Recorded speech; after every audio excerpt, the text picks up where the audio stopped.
आज हम ऐसी विभूति के बारे में चर्चा करने जा रहे हैं जो अपने समय के महान राजनीतिज्ञ और कलमकार थे। उन्होंने अनेकानेक ग्रंथों को देकर साहित्य के भंडार को भरने का प्रणम्य प्रयास किया है। हमारे देश के प्रथम प्रधानमंत्री पंडित जवाहरलाल नेहरू। पंडित जवाहरलाल नेहरू का जन्म 14 नवंबर सन 1889 को इलाहाबाद में हुआ था, जो आजकल प्रयाग कहा जाता है। पंडित नेहरू के पिता श्री मोतीलाल नेहरू अपने समय के बहुत बड़े बैरिस्टर थे और जवाहरलाल नेहरू की माता का नाम था श्रीमती स्वरूप रानी। जवाहरलाल नेहरू की दो बहनें थीं। एक थी विजय लक्ष्मी, जो संयुक्त राष्ट्र संघ की प्रथम महिला अध्यक्ष बनी, और सबसे छोटी बहन थी कृष्णा हठी सिंह, जो एक उल्लेखनीय लेखिका बनी, बहुत अच्छी लेखिका रही। जहाँ तक शिक्षा दीक्षा का प्रश्न है, पंडित जवाहरलाल नेहरू ने अपनी विद्यालयीन शिक्षा हैरो से और महाविद्यालयीन शिक्षा ट्रिनिटी कॉलेज कैम्ब्रिज लंदन से पूरी की थी। इसके बाद उन्होंने कानून की उपाधि कैम्ब्रिज विश्वविद्यालय से प्राप्त किया। इंग्लैंड में उन्होंने 7 वर्ष रहकर समाजवाद और राष्ट्रवाद के लिए तर्क संगत दृष्टिकोण विकसित किया। समाजवाद क्या है, राष्ट्रवाद क्या है, इसको बहुत बारीकी से समझा। सन 1912 में पंडित जवाहरलाल नेहरू भारत लौटे और उन्होंने वकालत प्रारंभ कर दी। इसी समय कमला जी के साथ 1916 में पंडित जवाहरलाल नेहरू का विवाह कमला नेहरू के साथ हुआ। सन 1917 में वे होम रूल लीग में शामिल हो गए। राजनीति में उनकी असली दीक्षा सन 1919 में हुई, जब वे महात्मा गांधी जी के संपर्क में आए। बस यहीं से पंडित जवाहरलाल नेहरू में परिवर्तन होना प्रारंभ हो गया। सन 1926 से लेकर के 1928 तक अखिल भारतीय कांग्रेस समिति के महासचिव और इसके बाद दिसंबर 1929 में वे कांग्रेस पार्टी के अध्यक्ष चुने गए। तब से निरंतर राष्ट्र सेवा में सन्नद्ध रहे। सन 1947 में जब अपना देश आज़ाद हुआ, तब वे हमारे देश के प्रथम प्रधानमंत्री बने। प्रथम प्रधानमंत्री बनने के पूर्व आज़ादी की लड़ाई में महात्मा गांधी के साथ उन्होंने बहुत संघर्ष किया है। अंग्रेजों भारत छोड़ो असहयोग आंदोलन से लेकर अंग्रेजों की गुलामी से भारत को मुक्त कराने के लिए पंडित जवाहरलाल नेहरू ने त्याग भी किया है। इसीलिए नेहरू जी पर महात्मा गांधी जी का पूर्ण प्रभाव पड़ा है। महात्मा गांधी के आह्वान पर ही वकालत छोड़कर आज़ादी की लड़ाई में पंडित जवाहरलाल नेहरू ने अपना पूर्ण सहयोग दिया। नेहरू जी ने देश के विकास के लिए कई योजनाएं बनाई। आर्थिक, औद्योगिक, वैज्ञानिक, अनुसंधानपरक, साहित्य, कला, संस्कृति, कई क्षेत्रों में उन्होंने बहुत काम किया और इस देश को ऊंचाइयों पर पहुंचाने का प्रयास किया। नेहरू जी का बच्चों के प्रति बड़ा लगाव था, बड़ा अनुराग था। बच्चे उन्हें चाचा नेहरू कहा करते थे और आज भी हम लोग 14 नवंबर को उनके जन्मदिन को हम लोग बाल दिवस के रूप में मनाते हैं। बच्चे चाचा नेहरू के नाम से उन्हें जानते हैं। सबसे बड़ी बात यह है कि अंग्रेजी शिक्षा से प्रभावित होने के बावजूद भारतीयता उनमें कूट कूट कर भरी थी। उन्होंने तमाम सुख सुविधाओं का परित्याग कर देश के लिए अपना जीवन अर्पित कर दिया। पंडित नेहरू एक कर्मठ, साहसी और देशभक्त थे। वे अत्यंत शांतिप्रिय नेता थे। उनका दृष्टिकोण जो था वो मानवतावादी था। वे विश्व बंधुत्व एवं पंचशील की भावना के समर्थक थे। वे समाज में समता की भावना और विस्तार चाहते थे। उन्होंने जीवन भर अन्याय, दासता, शोषण की प्रवृत्ति का विरोध किया। उन्होंने भारत के नवनिर्माण के लिए अथक प्रयास किया। 27 मई 1964 को वे पंच तत्व में विलीन हो गए। पंडित जवाहरलाल नेहरू स्वतंत्रता संग्राम सेनानी, एक राजनीतिज्ञ, कानून वेत्ता के साथ साथ बहुत बड़े लेखक भी थे। उन्होंने अपना लेखन अंग्रेजी में किया था, जिनका देश विदेश की अनेक भाषाओं में अनुवाद हुआ। उन्होंने अनेक ग्रंथों की रचना की, जैसे विश्व इतिहास की झलक। दूसरा है मेरी कहानी।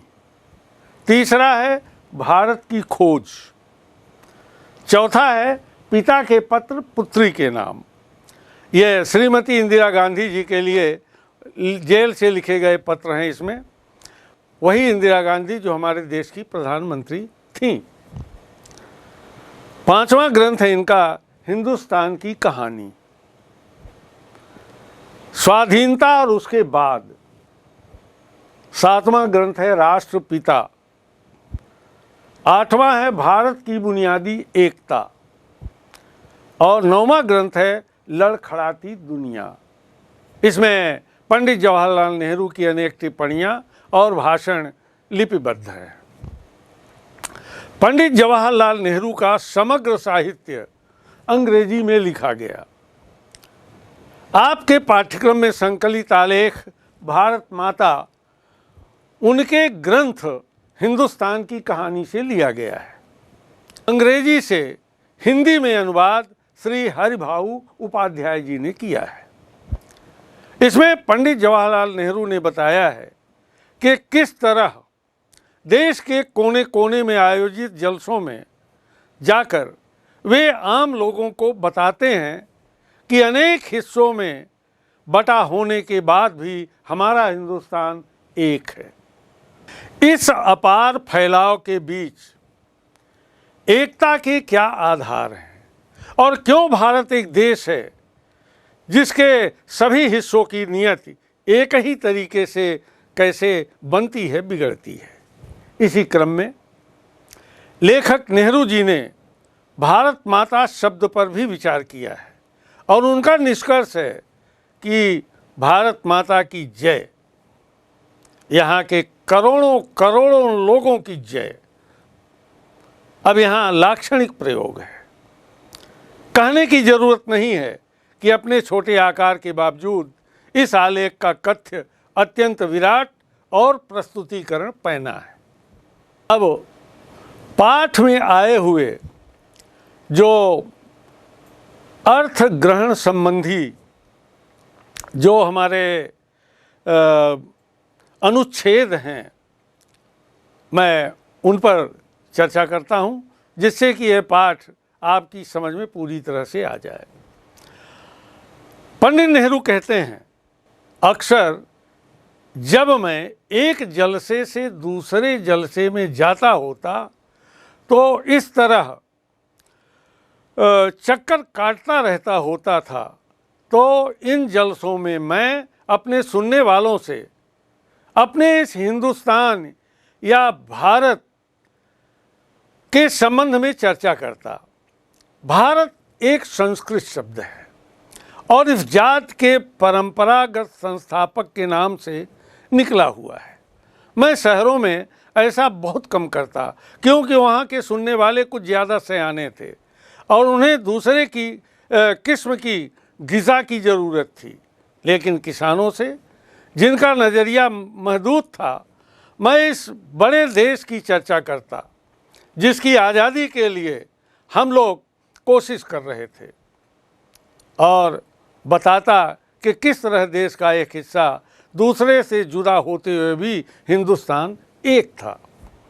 मैं उन मसलों का जिक्र करता जो उत्तर से लेकर दक्षिण तक और पूरब से लेकर पश्चिम तक किसानों के लिए यकसां थे और स्वराज्य का भी जिक्र करता जो थोड़े लोगों के लिए नहीं बल्कि सभी के फायदे के लिए हो सकता था।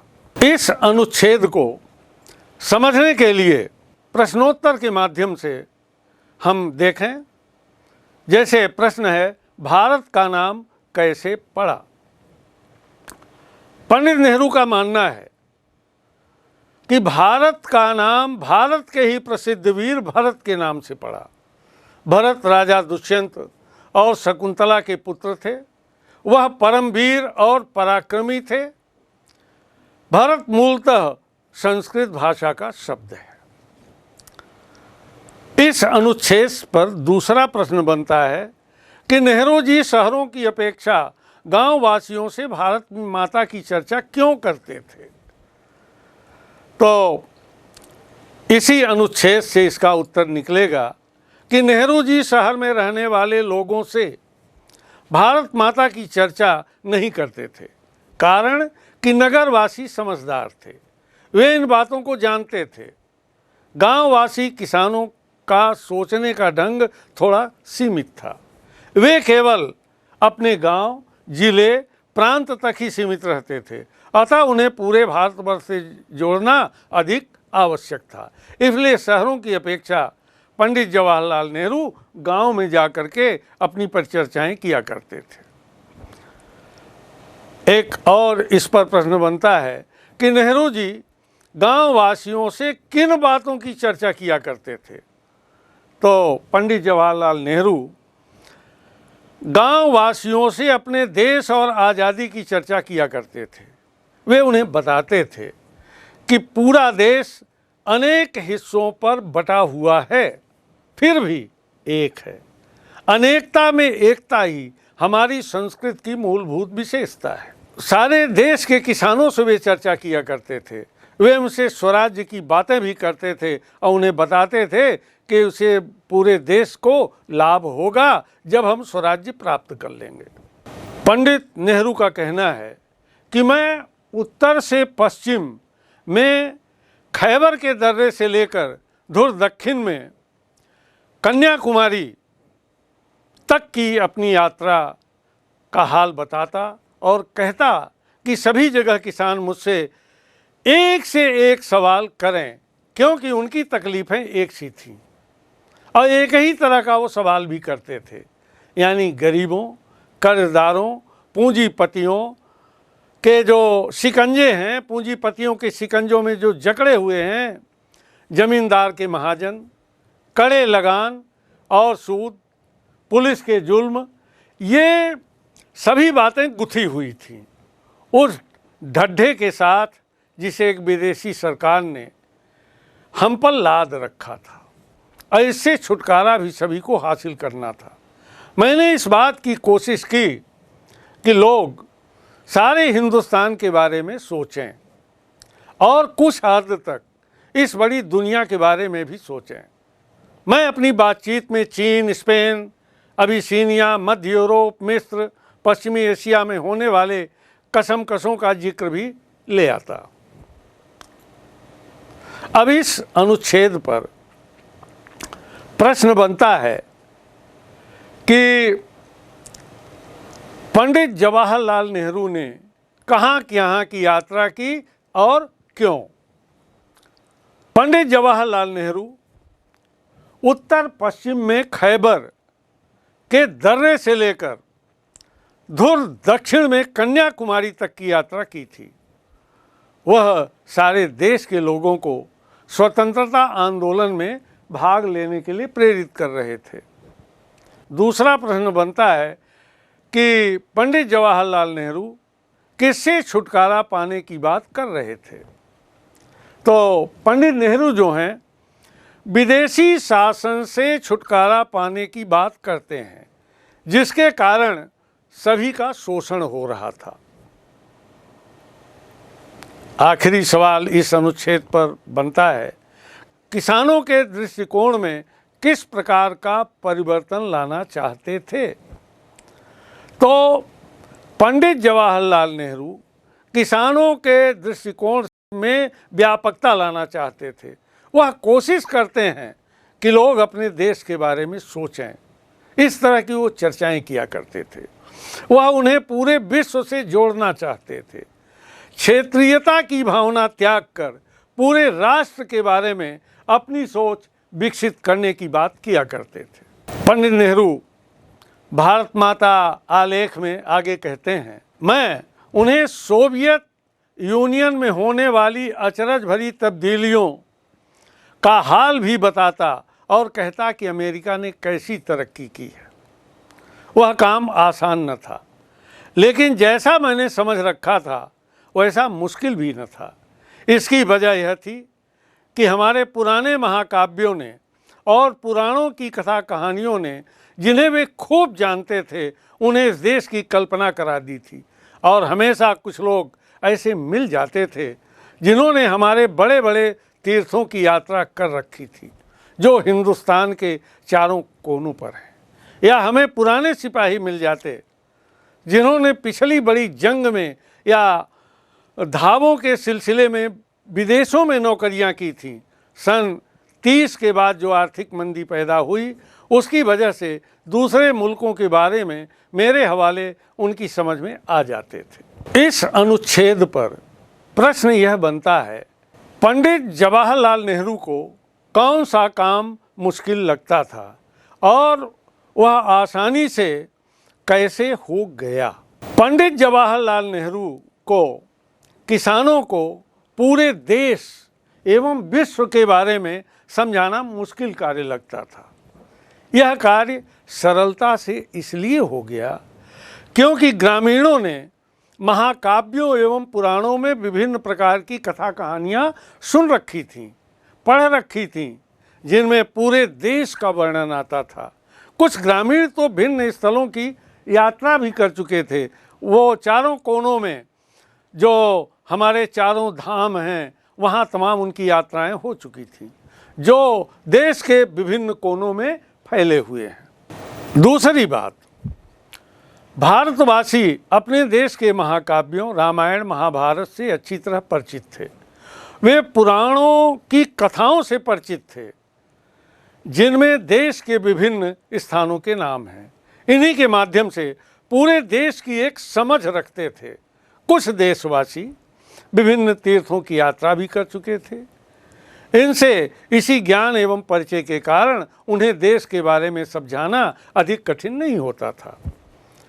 किसानों को पूरे विश्व की बातें समझाने में दो बातों ने पंडित जवाहरलाल नेहरू को सहयोग दिया।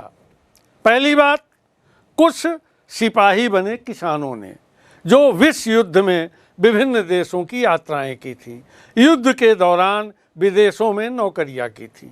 और दूसरी बात, किसान वर्ष 1930 के बाद आई विश्वव्यापी आर्थिक मंदी से अच्छी तरह परिचित थे और इसी बीच उन्होंने विभिन्न देशों के बारे में जाना था।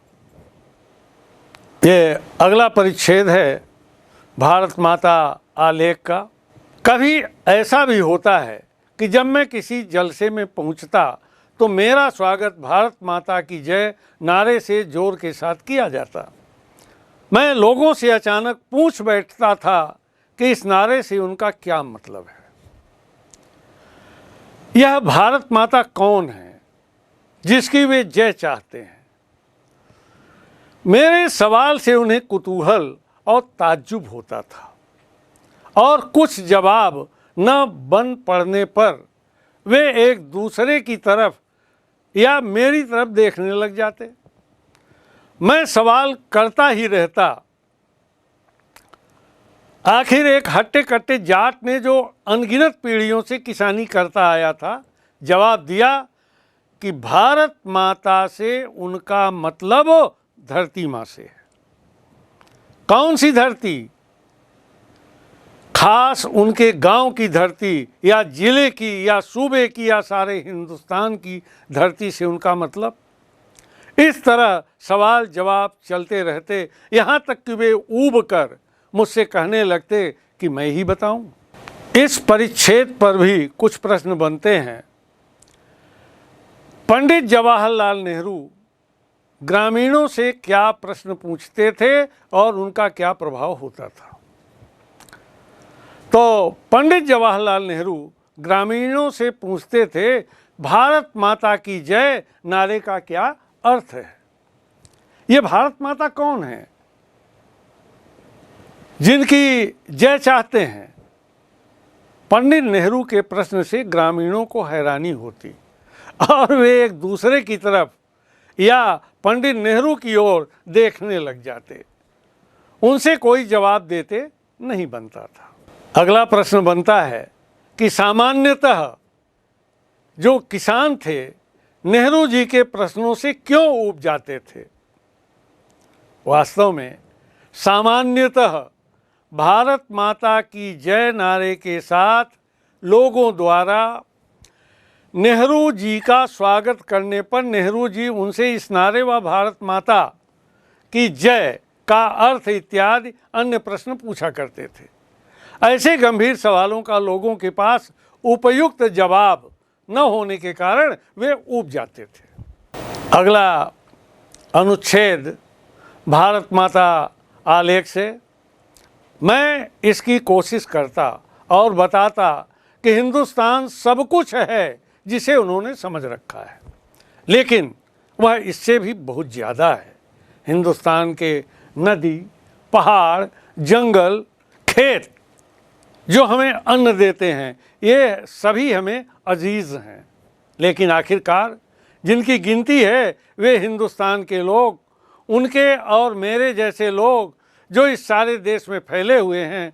भारत माता दरअसल यही करोड़ों लोग हैं और भारत माता की जय से मतलब हुआ इन लोगों की जय। मैं उनसे कहता कि तुम इस भारत माता के अंश हो, एक तरह से तुम ही भारत माता हो। और जैसे जैसे विचार उनके मन में बैठते उनकी आंखों में चमक आ जाती और इस तरह मानो उन्होंने बड़ी खोज कर ली हो। इस अनुच्छेद पर प्रश्न बनता है कि पंडित नेहरू ने हिंदुस्तान का विस्तृत रूप लोगों को किस तरह समझाया। तो पंडित जवाहरलाल नेहरू ने लोगों को बताया कि जितना वे जानते हैं वह सब हिंदुस्तान के ही अंग हैं, लेकिन हिंदुस्तान इससे भी अधिक व्यापक और विराट है। हिंदुस्तान की नदियाँ, यहाँ के पहाड़, घने जंगल, खेत सभी भारत के अंदर समाहित हैं। देश की नदी, पहाड़, खेत, हिंदुस्तान के लोग, ये सब भारत माता हैं जो सारे देश में फैले हुए हैं। दूसरा प्रश्न बनता है कि किसानों की आंखों में चमक आने का कारण क्या था। वास्तव में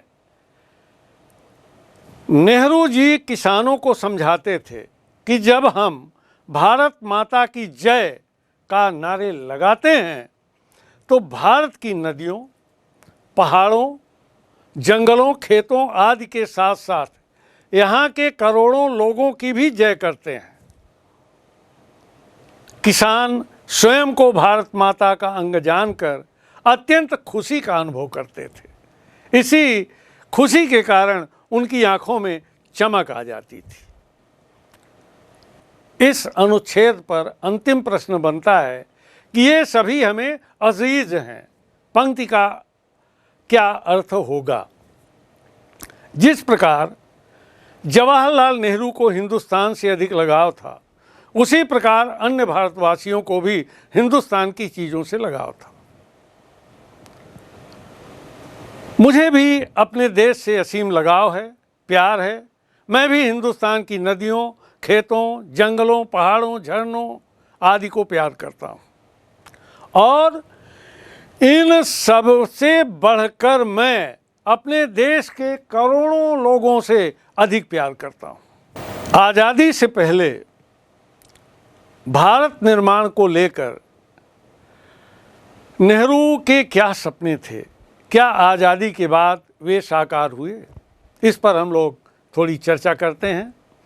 आज़ादी से पहले भारत निर्माण को लेकर नेहरू जी ने जो स्वप्न देखा था, किसानों को जमींदारों, महाजनों आदि के चंगुल से मुक्त कराना, देश में औद्योगिक क्रांति लाना, विज्ञान व तकनीक की शिक्षा प्रदान करना, देश की गरीबी दूर करना, उनके ये सपने आज़ादी के बाद पूर्णतः साकार नहीं हुए।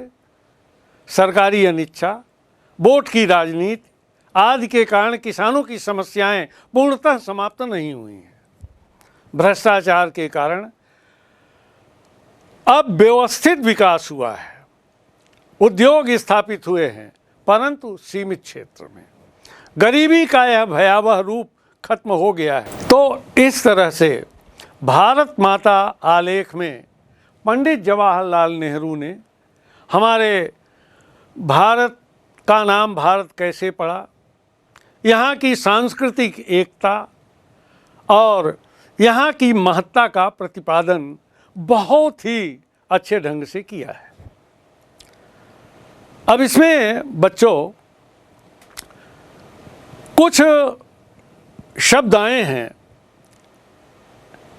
उन्हें हमें विशेषण बनाना है। जैसे संज्ञा के शब्द हैं, उनको हम विशेषण में कैसे परिवर्तित करेंगे। अब जैसे संज्ञा शब्द है आज़ादी, तो इसका विशेषण होगा आज़ाद। जैसे संज्ञा है चमक, तो इसका जो विशेषण होगा वो चमकीला होगा, मतलब चमकीला विशेषता बता रहा है। हिंदुस्तान ये संज्ञा है, तो इसका विशेषण हो जाएगा हिंदुस्तानी। जैसे विदेश का विदेशी, जैसे सरकार संज्ञा है तो इसका विशेषण हो जाएगा सरकारी। जैसे यात्रा, यात्रा का हो जाएगा यात्री, पुराण का हो जाएगा पौराणिक और भारत का हो जाएगा भारतीय। पंडित जवाहरलाल नेहरू ने इस प्रकार भारत माता पाठ में जैसा आपने देखा कि हमारे भारत की जो सांस्कृतिक एकता है, अनेकता में एकता, विभिन्न भाषा भाषी, विभिन्न आचार विचार, अटक से कटक तक, कश्मीर से कन्याकुमारी तक, अनेक भाषा भाषी होते हुए, अनेक आचार विचार वालों होते हुए, अनेक रीत रिवाज वाले होते हुए सांस्कृतिक रूप से एक है। इसी एकता का, इसी महत्ता का प्रतिपादन पंडित जवाहरलाल नेहरू ने भारत माता पाठ में किया है।